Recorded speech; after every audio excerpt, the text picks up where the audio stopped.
Ayun ang nilagay. Kasi sa ulo question sih. Yang tadi ni suruh ang bigil di dalam ni yang dulu kan ang bigil na. Ay sih mufti sapo yang bigil. Ikoi culture se. Ikoi hari si Muslim Muslim maiti pang naita re. Ikoi culture si hana koi zasin ni nakhi bade yaw re. Ikoi Manipura lakiyo matamda Muslim sing Manipura lakiyo matamda ikoi culture si ikoi mainland Muslim na ai lakiyo ka mai sana bi haita ikoi culture atuki culture do atu duga ikoi sida lamatung Maitai culture sih kan punna doktor orang sih kita tunggu apa begini unique culture apa lagi hai unique culture sih sampai penerapan dah bagi kedai gumba ada yang fane gumba ada yang fruit asam bagi motion set fruit asam bagi gumba suku mayam sih jadi urut tu bahaya ada urut sih baru sih kita dah bagi mau di mana nak bagi item sesuai dah ina bagi wazam tak kita, itu nanti sesuai dengan mahalu tu ada bagi Muslim sih lagi tambah horor baik ada, bagi malu kita tambah horor mainland India ada, ada lagi macam tu lagi tungan bekal hal ni jangan tungan bekal sih bagi Arabization baik ada, Arabic culture itu apa Muslim juga sih culture sih bagi fusion terus pola macam atau hal bersih sigi culture se sigi Muslim scholar sing hai sigi asing do Islamic culture ni type kuma yang dignified do baita ado bagi hana ne jaram ba bagi pangi unique culture na manghalapa masin manghalapa sigi dai bagi impact yang thune na do aina ngani question ni na sagi culture ado ki culture na asing Muslim ki yang fundamental culture do na na hana ne jaram bagi pangi culture bagi luhong ada siapa ada lagi bagi sunnah bagi mawon siapa bagi lesana siapa kalau bagi hana dan mati siapa culture ni jadi sih culture ni asing culture itu berahal siapa clear tu biang yang kedua question ni si culture ni mata anda bagi usaha sense so yang kedua bilang ni culture si culture bahasa tanah bagi tempat bagi 5000 BC lagi ihasik kamu tahu tak Adunang nataraga so ikoi prophet na lakne sahi chamama obogi mamang gadi bistri se world gi oiba Turkey gi laiba som China gi laiba Iran gi Europe gi sigi pino mo si toina khang mo thau tai maramdi ikoi gi des amaga lausin na bar loi ki si chahi koi dire lo yek khiba mamang ga kaino amadagi lapan landasan ba lamje question ba duga khoi gi hai ba duga masagi ka sason sen ba sugum ba kaya lai rami luon su phau phau da bo pham da luon tongan gi mi yam na chara laga ba pham da landa ga ba pham da ma khoi na joy da ga sason to ga smain to ga kundasan ki ga ma tane ba yam ba adu culture gi matang se khoi gi atopa world da re pham sing da culture ko mi ya se muslim gi culture se muslim gi one culture am ka kan culture hai bisi arunta sakafat kau sakafat hai bisi dalam batu ki uang am aku lagi dalam ni maham tu ki oiba cakap madu di asal aku lagi identiti oiba aku lagi culture ni hai na thaba bisi aku Islamic ki kan lagi aku ni orang tua ni hai maya masa sama masih nama si hai na hai si maya hai apa ya ba Bengal da Assam da Kashmir da lagi Baghdad da Afghanistan da lagi Pakistan da culture mana mungkin kita tunggu ba sama tabak le dia bercing dengan undang tanda cing di culture saja ba masih sama itu ki lo hai pasal mulai dengan dalam kering mata lo hai pasal se lo sih mabangga ko itu dari culture sih kayak cakap culture sih kayak apa lo tu deh itu culture berarti itu ki culture do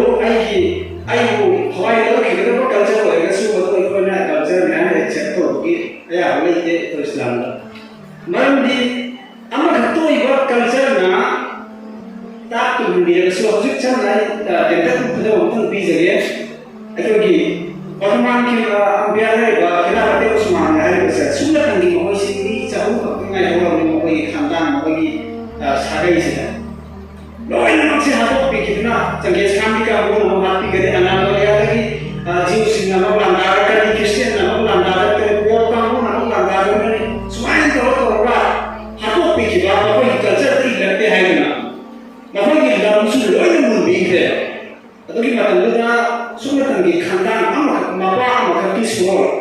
ꯂꯩꯍꯧꯏ ꯃꯈꯣꯏꯁꯤꯅ ꯏꯁꯂꯥꯝꯒꯤ world ꯀꯜꯆꯔꯁꯤꯗ ꯆꯠꯂꯒ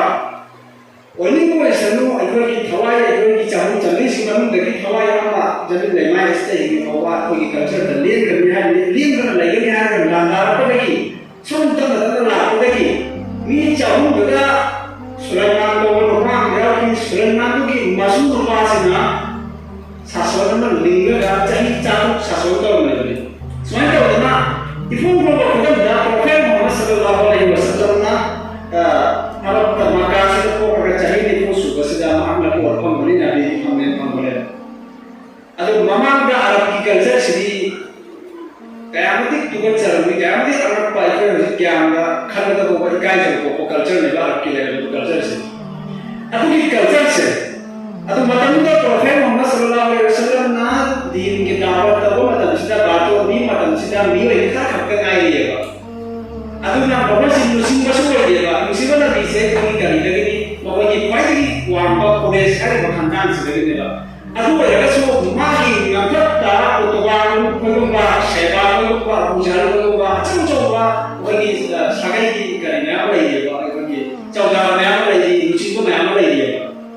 ꯃꯈꯣꯏꯁꯤꯅ ꯍꯥꯏꯌꯦꯕ ꯃꯈꯣꯏꯅ ꯍꯟꯅ ꯅꯨꯡꯁꯤꯕ ꯁꯨꯔꯗ racket ꯇꯧꯈꯤꯕ ꯋꯥꯐꯝꯁꯤ ꯀꯔꯤꯅꯣ ꯏꯇꯤꯍꯥꯁ ꯄꯥꯔꯗꯤ ꯈꯪꯒꯅꯤ ꯍꯟꯅ ꯅꯨꯡꯇꯤꯒꯤ ꯇꯣꯏꯅ ꯅꯥꯒꯤꯅꯕꯤꯗ ꯔꯦꯀꯦꯠ ꯇꯧꯈꯤꯕ ꯋꯥꯐꯝꯁꯤ ꯀꯔꯤꯅꯣ ꯅꯪꯅ ꯑꯩꯈꯣꯏꯒꯤ ꯀꯜꯆꯔꯕꯨ ꯊꯨꯒꯥꯏꯔꯦ ꯑꯩꯈꯣꯏꯒꯤ ꯏꯄꯥ ꯏꯄꯨꯒꯤ ꯆꯠꯅꯔꯧꯕ ꯅꯪꯅ ꯊꯨꯒꯥꯏꯔꯦ ꯍꯥꯏꯔꯤꯕ ꯋꯥꯐꯝꯁꯤꯅ ꯑꯗꯨꯅ ꯏꯁꯂꯥꯝꯒ ꯈ꯭ꯋꯥꯏꯗꯒꯤ ꯆꯥꯎꯕ ꯑꯍꯥꯟꯕ ꯃꯥꯌꯣꯛꯅꯈꯤꯕ ꯂꯥꯟꯊꯦꯡꯅꯈꯤꯕꯁꯤ ꯀꯜꯆꯔ ꯀꯧꯋꯦꯕ ꯑꯍꯥꯟꯕ ꯂꯥꯟꯊꯦꯡꯅꯈꯤꯕꯁꯤ ꯃꯔꯝꯗꯤ ꯃꯨꯍꯝꯃꯗ ꯁꯜꯂꯜꯂꯥꯍꯨ ꯑꯂꯩꯍꯤ ꯋꯁꯜꯂꯝꯅ ꯑꯋꯥꯠꯄ ꯑꯃꯠꯇ ꯂꯩꯔꯝꯗꯦ ꯃꯥꯒꯤ ꯄꯨꯟꯁꯤ ꯂꯥꯏꯐ ꯍꯤꯁꯇ꯭ꯔꯤ ꯂꯣꯏꯅ ꯈꯪꯅꯔꯦ ꯉꯥꯛꯇꯅꯤ ꯃꯍꯥꯛꯅ ꯅꯕꯨꯋꯠ ꯐꯪꯗ꯭ꯔꯤ ꯃꯃꯥꯡꯗ ꯈꯥꯅꯥ ꯀꯥꯕ ꯁꯔꯤꯐꯁꯦ ꯁꯥꯔꯕ ꯃꯇꯨꯡ ꯑꯕꯨ ꯇꯥꯂꯤꯕ ꯀꯔꯤꯒꯤꯅꯣ ꯁꯥꯔꯕ ꯃꯇꯨꯡꯗꯕꯨ ꯃꯥꯁꯤ ꯃꯌꯥꯝꯅ ꯀꯌꯥꯃꯨꯛ ꯊꯥꯖꯒꯦ ꯍꯥꯏꯕ ꯃꯇꯝꯗ ꯑꯩꯈꯣꯏꯒꯤ ꯍꯖꯔꯦ ꯑꯁꯋꯥꯗꯅ ꯅꯨꯡ ꯑꯃꯨꯛꯀ ꯂꯩ ꯍꯥꯏꯕꯗꯣ ꯑꯉꯧꯕ ꯅꯨꯡ ꯑꯃ ꯍꯧꯖꯤꯛ ꯅꯨꯡꯁꯤꯟꯈ꯭ꯔꯕ ꯑꯗꯨꯒꯤ ꯅꯨꯡꯁꯤ ꯊꯥꯡꯒꯠꯄꯁꯤꯒꯤ ꯁꯥꯒꯩ ꯃꯁꯦꯟꯁꯤ ꯌꯦꯠꯅꯔꯦꯕ ꯑꯩꯈꯣꯏꯅ ꯊꯥꯡꯒꯠꯀꯗꯕꯅꯤ ꯑꯩꯈꯣꯏꯒꯤ ꯋꯥꯡꯒꯤ ꯁꯥꯒꯩꯅ ꯌꯦꯡꯕ ꯃꯇꯝꯁꯤꯗ ꯑꯗꯨꯛ ꯌꯥꯝꯅ ꯇꯝꯕꯤꯈ꯭ꯔꯕ ꯄꯣꯠꯇꯨꯒꯤ ꯃꯔꯛꯇꯨꯗ ꯃꯥꯅ ꯕꯤꯆꯥꯔ ꯃꯥꯒꯤ ꯃꯈꯨꯠꯇ ꯊꯥꯡꯒꯠꯂꯤꯕ ꯃꯌꯥꯝ ꯄꯥꯏꯍꯜꯂꯒ ꯀꯥꯔꯣꯕꯥꯔꯒꯤ ꯍꯤꯔꯝꯗ ꯑꯗꯒꯤ ꯃꯤꯂꯟꯗ ꯆꯦꯛꯁꯤꯟꯕꯒꯤ ꯍꯤꯔꯝꯗ ꯃꯥꯒꯤ ꯀꯔꯤꯁꯤꯗ ꯃꯌꯥꯝꯅ ꯆꯤꯟꯕ ꯑꯃꯠꯇ ꯂꯩꯔꯝꯗꯦꯕ ꯑꯗꯨꯕꯨ ꯃꯥꯁꯤ ꯃꯌꯥꯝꯒꯤ ꯍꯦꯛꯇ ꯂꯣꯏꯅꯃꯛꯁꯤꯅ ꯌꯥꯔꯛꯄꯗꯒꯤ ꯀꯥꯐꯤꯔꯁꯤꯒ ꯑꯔꯕꯀꯤ ꯃꯤꯑꯣꯏꯁꯤꯡꯁꯤꯅ ꯁꯅꯥ ꯂꯨꯄꯥ ꯏꯔꯥꯡ ꯃꯄꯤꯁꯤ ꯃꯥꯏ ꯃꯅꯥꯛꯇ ꯅꯨꯃꯤꯠꯇ ꯊꯥ ꯑꯃ ꯆꯅꯤ ꯑꯃ ꯊꯝꯂꯝꯃꯨ ꯍꯥꯏꯕ ꯀꯥꯟꯗ ꯆꯤꯡꯒꯗꯕ ꯃꯤꯅꯦꯕ ꯃꯤ ꯁꯥꯗꯤꯛ ꯍꯥꯏꯕ ꯃꯃꯁꯦ ꯄ꯭ꯔꯣꯐꯦꯠ ꯃꯨꯍꯝꯃꯗꯁꯦ ꯑꯗꯨꯒꯤ ꯑꯁꯨꯛ ꯌꯥꯝꯅ ꯐꯔꯝꯕ ꯑꯩꯈꯣꯏꯒꯤ ꯃꯔꯛꯇ ꯑꯔꯕꯇ ꯈ꯭ꯋꯥꯏꯗꯒꯤ ꯃꯇꯤꯛ ꯃꯒꯨꯟ ꯂꯩꯔꯝꯕ ꯈ꯭ꯋꯥꯏꯗꯒꯤ ꯍꯦꯟꯅ ꯀꯥꯔꯕꯥꯔ ꯇꯧꯕ ꯍꯩꯕ ꯈ꯭ꯋꯥꯏꯗꯒꯤ ꯍꯦꯟꯅ ꯑꯆꯨꯝꯕ ꯉꯥꯡꯕ ꯃꯤꯁꯛꯇꯣ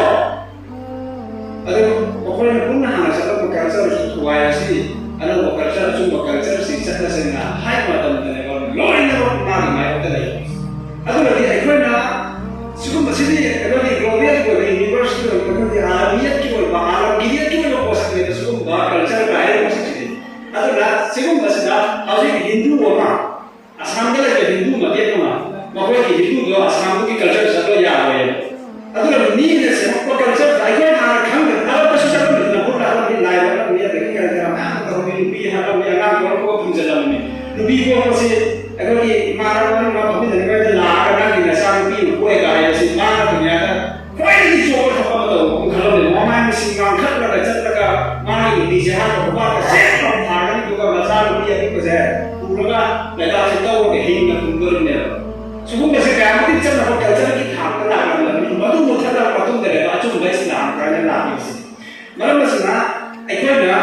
ꯑꯩꯈꯣꯏꯒꯤ ꯚꯌꯥꯖꯥ ꯂꯥꯡꯈꯤꯕ ꯋꯥꯐꯝꯗꯣ ꯑꯗꯨ ꯀꯨꯞꯅ ꯍꯧꯖꯤꯛ ꯁꯥꯡꯅ ꯌꯥꯝꯅ ꯁꯥꯡꯅ ꯅꯩꯅꯔꯒ ꯚꯥꯞ ꯇꯥꯔꯒ ꯂꯩꯔꯝꯃꯤ ꯑꯗꯨ ꯄꯤꯛꯅ ꯑꯩꯈꯣꯏꯅ ꯇꯧꯒꯗꯕꯁꯤ ꯀꯔꯤꯅꯣ ꯀꯜꯆꯔꯁꯤ ꯃꯁꯛ ꯈꯪꯅꯕꯒꯤꯗꯃꯛꯇ ꯀꯜꯆꯔ ꯆꯠꯅꯕꯒꯤꯗꯃꯛꯇ ꯑꯩꯈꯣꯏꯒꯤ ꯙꯔꯃꯗꯨꯒꯤ ꯑꯣꯏꯕ ꯂꯣ ꯇꯉꯥꯏꯐꯗꯕ ꯃꯥꯒꯤ ꯐꯨꯟꯗꯥꯃꯦꯟꯇꯦꯜ ꯂꯣ ꯂꯩꯕꯁꯤꯡꯁꯦ ꯃꯁꯤꯒꯤ ꯂꯣ ꯑꯁꯤꯒꯤ ꯃꯅꯨꯡꯗ ꯆꯟꯗꯕ ꯀꯜꯆꯔ ꯑꯗꯨꯒꯨꯝꯕꯗꯨ ꯑꯩꯈꯣꯏꯒꯤ ꯆꯠꯅꯕꯗ ꯀꯔꯤꯁꯨ ꯀꯥꯏꯗꯦ ꯑꯗꯨ ꯑꯩꯈꯣꯏꯒꯤ ꯉꯥꯡꯅꯤ ꯍꯥꯏꯅ ꯊꯝꯕ ꯌꯥꯏ ꯑꯗꯨ ꯅꯠꯇꯕ ꯏꯁꯂꯥꯃꯤꯛꯀꯤ ꯂꯣ ꯏꯁꯂꯥꯃꯤꯛꯀꯤ ꯐꯖꯕ ꯁꯔꯤꯌꯥ ꯂꯣ ꯃꯁꯤꯒ ꯑꯩꯈꯣꯏꯒꯤ ꯃꯥꯌꯣꯛꯅꯔꯛꯄ ꯀꯜꯆꯔꯁꯤꯡ ꯑꯗꯨꯗꯤ ꯃꯗꯨꯗꯨ ꯑꯩꯈꯣꯏꯅ ꯒ꯭ꯌꯥꯟ ꯇꯥꯔꯣꯏꯗꯕ ꯄꯣꯠꯁꯛꯅꯤ ꯗꯨꯅꯤꯌꯥ ꯄꯨꯝꯕꯅ ꯁꯔꯀꯥꯔꯒꯤ ꯃꯇꯝ ꯐꯥꯎꯕ ꯍꯥꯏꯖꯤꯟꯂꯁꯨ ꯒ꯭ꯌꯥꯟꯗ ꯆꯪꯂꯣꯏꯗꯕ ꯋꯥꯐꯝꯅꯤ ꯑꯗꯨꯅ ꯁꯤꯒꯨꯝꯕꯁꯤꯗ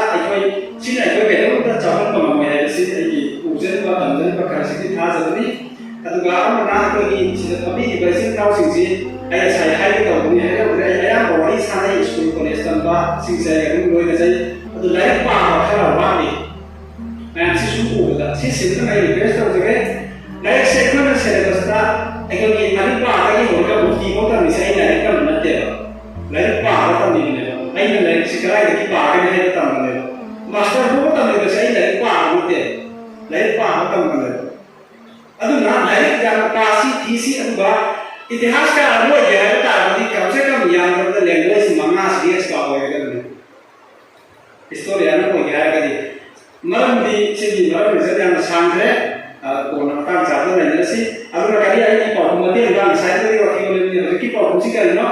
लोगा चाहिए ना तो कल्चर सिंधु मध्य एक्सेप्ट होते कैसे सुकाई में लोग मध्य एक की भाषा बोलगा चाहिए ना तो अतो कल्चर सिंधु कैसे सुकाई में लेते अतो पाठ की चार itu kita yang orang ini bingung nama pun nama kita kesana tu boleh kita suka yang lain tu, lama hai kita sudah orang boleh